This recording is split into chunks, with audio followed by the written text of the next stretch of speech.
This morning, as I was preparing for what I felt God wanted to do, I kind of got taken down my own path.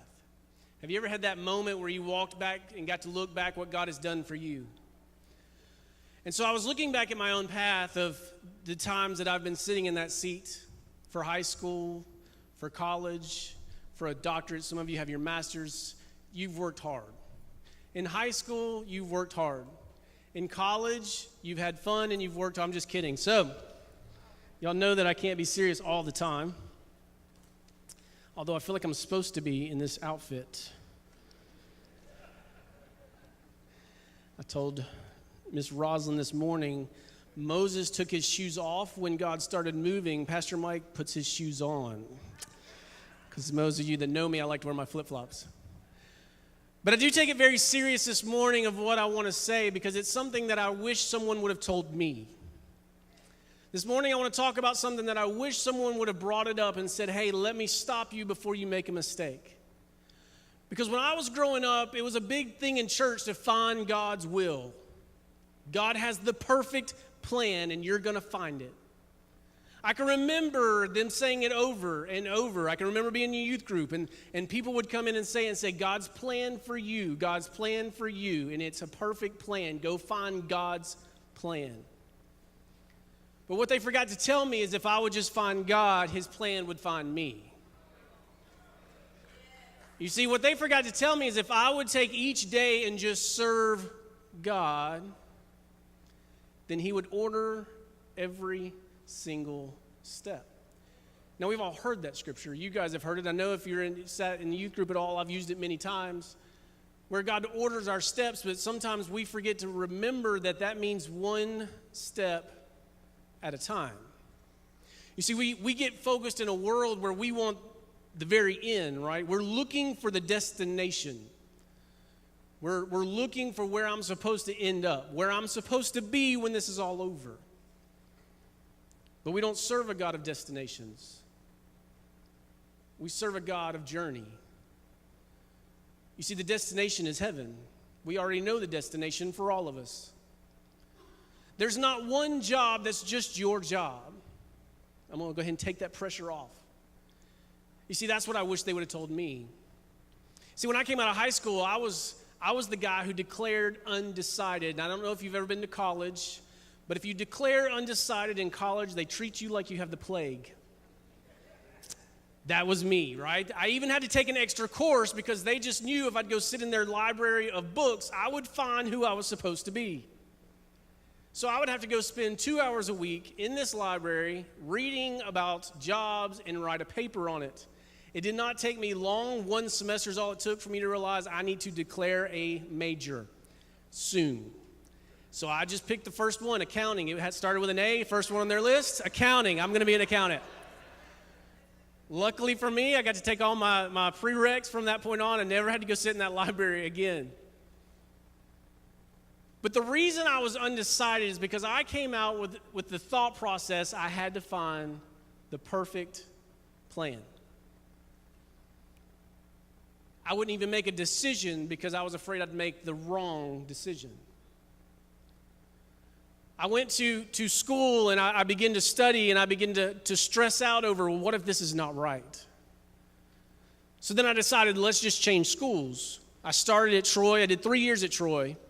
Loved it. Wish I'd have finished at Troy. I really did love Troy.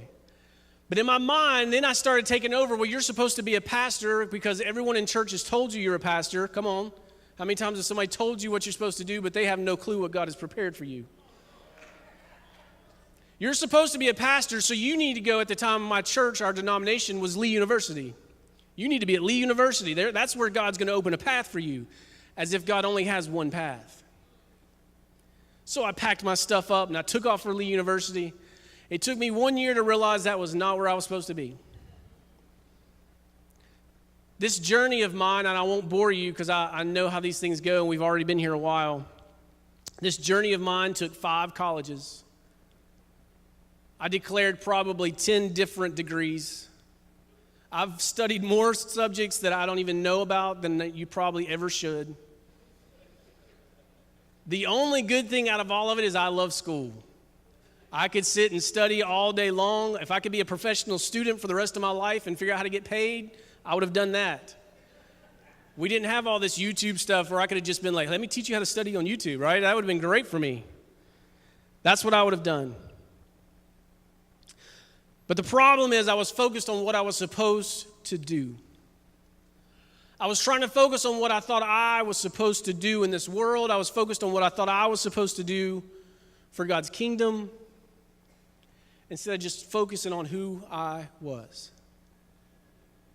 You see, we serve a God who really, and I want to say it the right way, because he cares what you do, but he does not care as much about what you do as he cares who you are. He does have a plan for you, but believe it or not, there's not one scripture in this Bible where it says, my plan is this career for you. My plan is this destination for you. And to make this relevant to all of us, there's not one scripture that says, my plan is this relationship for you. My plan is this job for you. My plan is this path for you. The plan is you seek me and I'll walk your steps. But we get so caught up in looking at where we think we're supposed to be that we forget to enjoy the ride. When I look back at what I have done in 5 schools and everything else that come through that, yes, I wish I could have slowed it up maybe. But if I truly look at every day, I had a great path that God laid out for me. I missed some of it because I was too focused on trying to figure out where I was supposed to be. There were a lot of people put in my life that I could have touched for God, that I was too caught up trying to figure out what I was supposed to do to be able to reach out for them. I can look back at my path, and honestly, it amazes me how every path I had, every school that I would go to, there was a church. Somehow, an associate part would open up, or a partnership, or some kind of internship for me. Literally, the day I would get to school would open up. And they would call, hey, we know, my grandfather was a big pastor in the Church of God, and so they would call, hey, we know you're pastor, would you like to come? And I was like, sure, let's do this. But I never took on that path when God was always opening doors for me.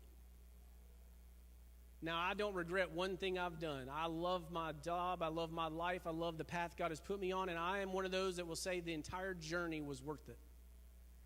I look forward to the end. We're going to talk about that in a second. But what I will say is this: when we get focused on trying to figure out what it is God's will for my life, who's had that question asked, and you've asked yourself, Italy, don't raise your hand because I know you all have. We all ask that. We still do, right? If I was to go around this room, we still say, God, what is your will for my life? God, I want to find your will. I feel like I'm spinning my wheels. Maybe I'm not in your will right now. Love that one. If we ever have a chance, come tell me you're not in God's will. We're going to have a conversation. Because if you're breathing, you're living, and you're searching him, you're in God's will. But here's the deal. Here's a scripture that I found that I thought was amazing for this. You ready? I'm going to tell you what God's will in one scripture. Can y'all believe that? One scripture, I can do this. I didn't. God did this. 1 Thessalonians 4:3. Here it is. Ready? God's will is for you to be holy. Now, at first, that seems real simple. But if you look at the word holy, it means God's will is for you to be set apart for him. So no matter what part of life you're in, what he asks you to do is be set apart for me. If you're in a job, even if you don't like that job, God's saying be set apart. Let them see me through you. If you're in a school, no matter what school you're in, he's saying be set apart. Let them see me through you. God says for us to be like Christ. No matter what we're doing. You see, he doesn't read the scripture and it says be like Christ only if you're happy in where you are.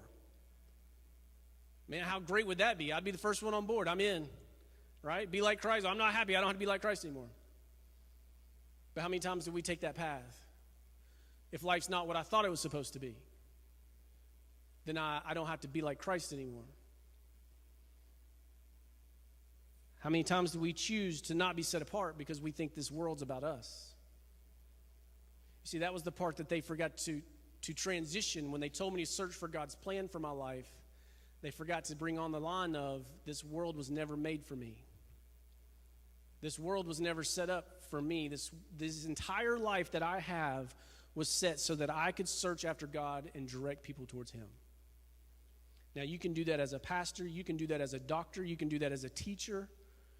You can do that whatever it is you want to do. That's the beauty of it. The beauty is there's not this one path. You see, you may decide, man, I want to be a doctor. And this is what I really feel like it happened in my life, so that's why I use it as an example. God, I want to be a doctor. Perfect. See that step right there? Just step right there. But God, the doctor's over there. Just stand right here for a second.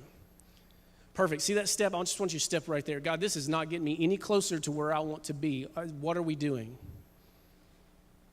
But when you choose where you want to go, I firmly believe God says, now let me make the path for you. Because he wants to give you the desires of your heart. Now, we all know that the desires of your heart is because he puts them in there. But he wants you to have what's inside of you. So when you make that choice, now he says, good, I gave you that desire, now let me show you the path. But don't get stuck thinking your only path is one way. Because in life, things are going to happen. There's going to be moments that you're going to hit walls that you don't see a way through, and God has to redirect your path. There's going to be a moment in life that sometimes people, and I like to just say it this way, whether it's right or wrong, I don't know, but I can get in trouble later. Sometimes people are just stupid, right? And the reason I say it that way, people make mistakes. I'm not saying your mistakes. I'm saying when people just all come right out and hurt you on purpose, they're being stupid.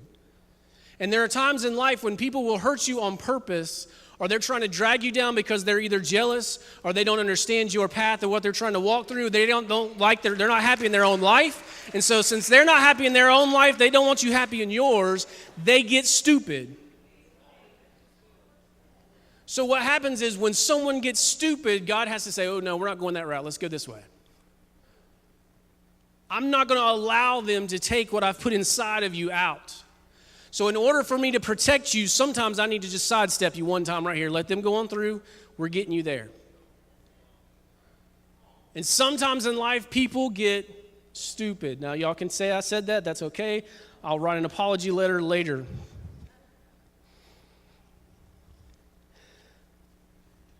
But God doesn't care what I do. God cares what I become. God cares what I become. I think the other thing that God really cares about is the why more than the what. You see, there's many times in life we do things out of motives that are unpure, right? Case in point, you bought these really cool tennis shoes that cost you $300.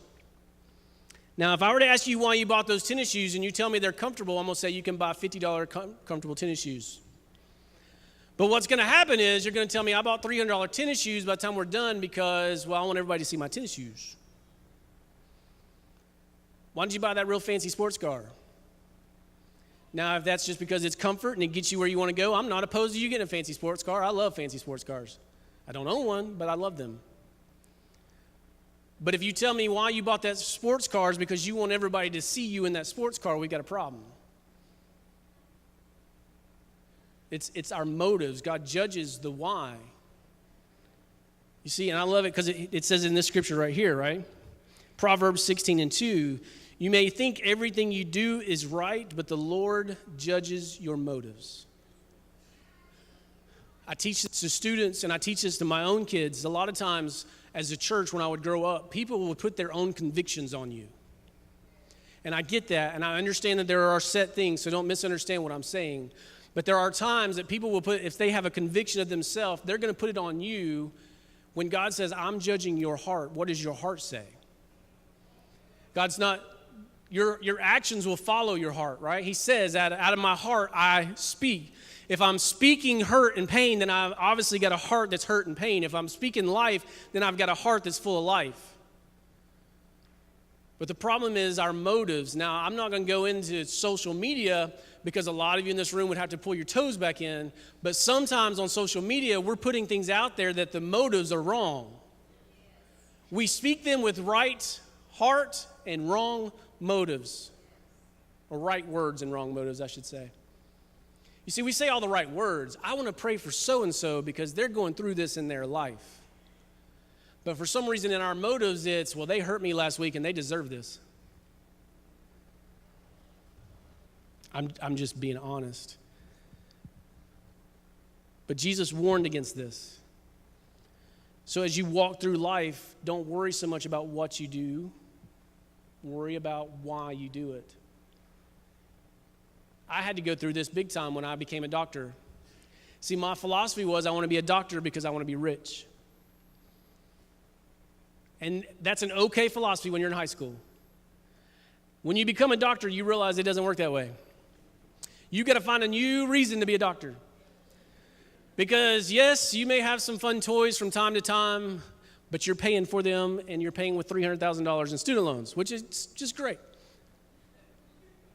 So I had to find a new motive to be a doctor, and I was always about people. But that was a moment in my life that God taught me life is about caring for people. My entire practice and the way that I practice changed when I realized I practice for people. It's not about what I can get from them when they walk in my office. When they walk in my office, immediately it is, what can I do for you? Because it's motives. And as you go through life, motives are everything. So Jesus warned against practicing this, right? Motives and how we try to chase people's opinions. And he says in Galatians 1 and 10, am I now trying to win the approval of human beings or of God? Or am I trying to just please people? If I was still trying to please people, I would not be a servant of Christ. In life, this is for you guys, most trouble come when you try to please people. Most troubles happen when you decide you want to make someone happy, whether it's a relationship, whether it's in some other friendship, whether it's in a connection that you should have never had in the first place. When you attempt to please people, you rule God out of the picture. Because God said, I never put you here to please people. I put you here to change people. And trust me, from someone who's been doing ministry for a long time, we won't say how long. I'm old enough now, I get to say we won't say how long. How scary is that? Sorry, side note. But the truth is, when you come into a situation to bring change, people are not pleased. But when you walk out of a situation that you allowed God to use you to change, people are changed forever. It's more about who and it's more about why than it is about do and it is what. So I want to end with this, and this is where I wanted to get to where I look forward to the future, I guess. I love Avengers, and I love the movie, this past movie. If you haven't seen it, I'm going to, spoiler alert, like one line. That's all, just one line. Sorry, close your ears if you want to, but I'd give it a few minutes because I'm not going to be there a while.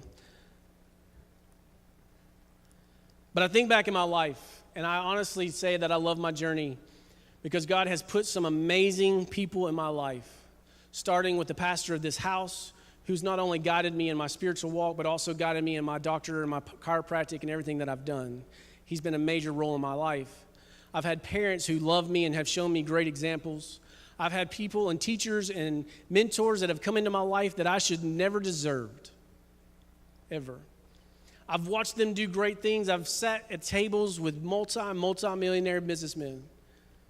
My mom, we joke all the time, she used to train me when I was way this little how to sit and dine with kings and queens. Because in her mind, she knew that I would be that person. Even to the point, and they changed this now, so don't do it anymore, where I would drink my tea with my pinky up, right? And if you catch me sometimes with a coffee cup, you'll see me like this right here. And it's because when I was little, my mom would say, "Where's your pinky?" "Yes, ma'am." "Yes, ma'am." I've been at the table with some amazing spiritual fathers. By way of our pastor, I've been able to sit at the table with people that I never should have been in the room with.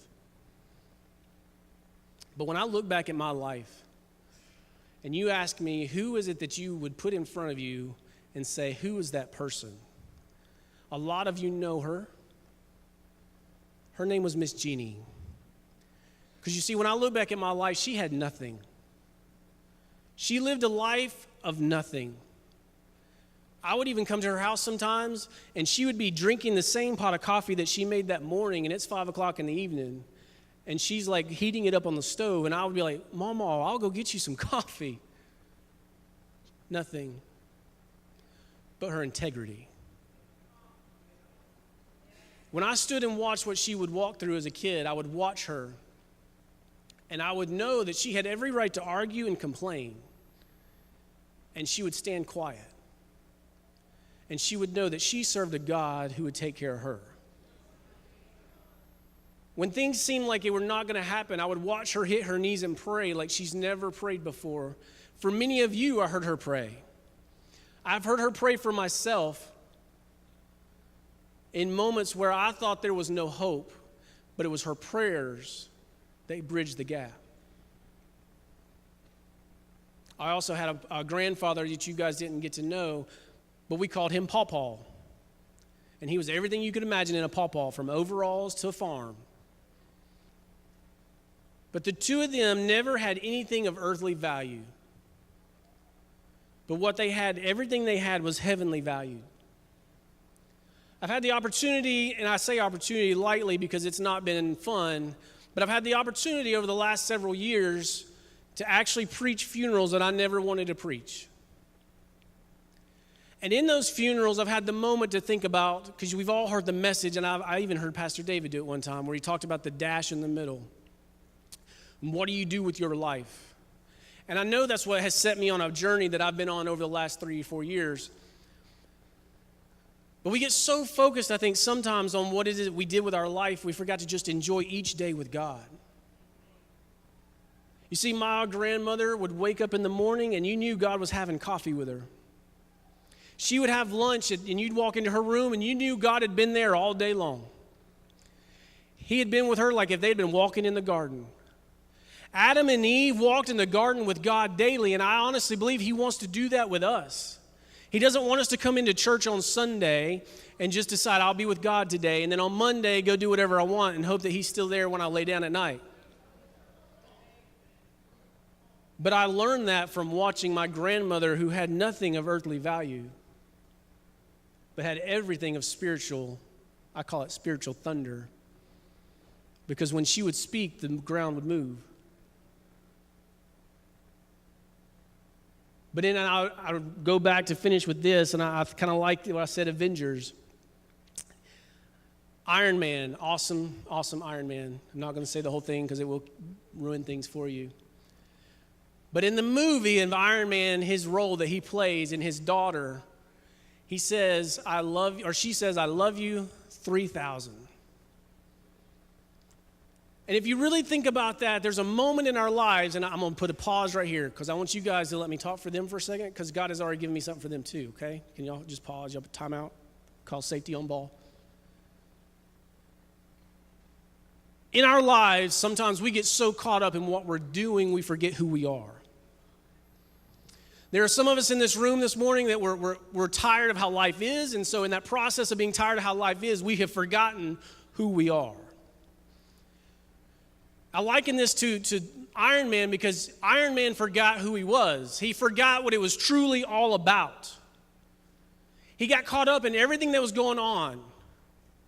And when his daughter said, I love you 3,000, you saw the light bulb click. It's not about me. You see, he wanted to not even be in the fight. It wasn't his fight. But the moment that happened, the click happened, it's not about me. It's about what is it I'm going to do for her. There are people in your life that you need to realize that you're there because it's not about you. You're taking on a battle that you really don't even want to be involved in, but you're there because it's not about you. You're tired. You're tired of the fight. You just want to lay down and run away because in your mind it's not worth it. In your mind, you really have said this week. Why am I even here? And there's a moment at this point right now where God wanted me to remind you what you're doing is not about you. What God needs you to do is be you. Yes, it's going to feel like pressure's coming from every angle. He needs you to be you. Because what you don't know is on the other side of that, God's got a plan. But in order for you to accomplish that plan, like we started in the beginning, you've got to take the step that he orchestrates. So this morning, my challenge is don't forget who it's about. 2 weeks ago, I had this moment in my own life because I'm working. We all know dads were supposed to work. I get that. Moms were supposed to work. I get that. We are supposed to put food on the table, whether it's mom, dad, whoever it is, we're supporting and we're taking care. But there are moments in life where we need to be able to say, you know what, I need to slow down sometimes. And I had one of these moments where I'm seeing patients, and I'm just like buzzing through it.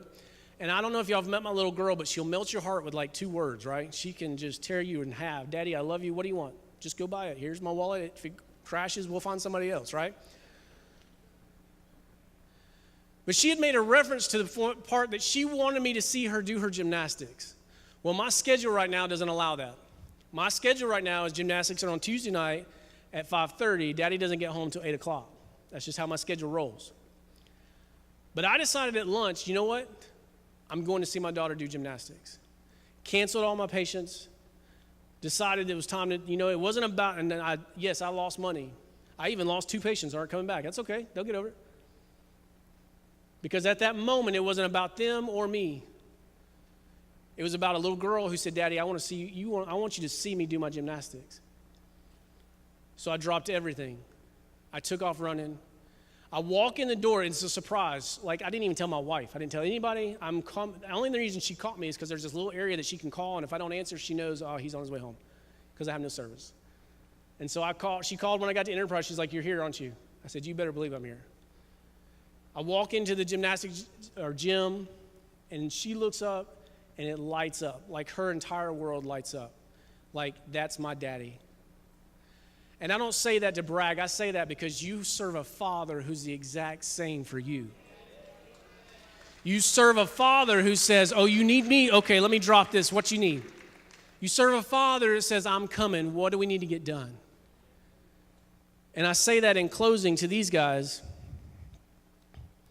There's a couple things that you have to remember as you move forward. One, always face your fears. Always face your fears. If you're afraid of it, awesome. Buckle down and go through it. Because on the other side of that is something God's trying to do for you. And the enemy is trying to give you a spirit of fear. Because he knows if you break through that fear, you're going to receive what God's already planned out for you. Always face your fears. Never be afraid to ask for help. I don't know why this is a big deal for people sometimes. If you need help, man, just ask. There are people here. There are people in your life. I remember when I first went off to school and I walked into college, I got confronted on my own beliefs. I got confronted on what is it, will you go to heaven if you do this? And I honestly was like, I'm 18 years old. I don't know. That sounds really good though. I'll go with that. But you better believe that Miss Jeannie, that mama that I have, that I picked up my phone and I called and said, Mama, I need some help. Mama, I need to know what is the answer here because I'm getting a little confused. College is all about trying to confuse you. I believe college's goal is to confuse you on what you believe so the enemy can try and convince you what you believe before you get there. So if you get a point in life where you're like, I don't know if this is right, chances are it's not, but guess who you can call? You got a whole family. Call us and we'll say, oh, you know me. Most of you know me. If I don't know, I'm saying, let me go call Pastor and I'll be right back. Never be afraid to ask for help. So I called her, and of course she gave me the scripture, and I went back and said, hey guys, I'm out of this group, and here's my scripture for why. They didn't talk to me again either. I don't know what happened. I made them feel real guilty. My mama could make you feel like this tall spiritually because she knew that Bible. 3 is enjoy the ride. And 4 for me, and this is something you'll have to hold on to forever. Never forget who you belong to. You see, you serve a God who loves you. There's going to be a moment in life where you feel like the world hates you and you feel like God has put you in a position where he should have never got you there and it's all God's fault. We have all walked through it. But what you will realize if you will just buckle down, you serve a God who loves you. Don't forget that he's your Father. And just like I would run for my daughter at gymnastics and I would get there, I would drop everything I've got to make them happy. He will come running when you need him. He will be there before you even ask for help. And he will stand with you through everything that you ever accomplish. But just don't forget who you belong to. Because when that question comes up and you make the right choice of, you know what, I don't know what I'm going to do with my life, but I can tell you who I am. God orders every step you take. Would you stand?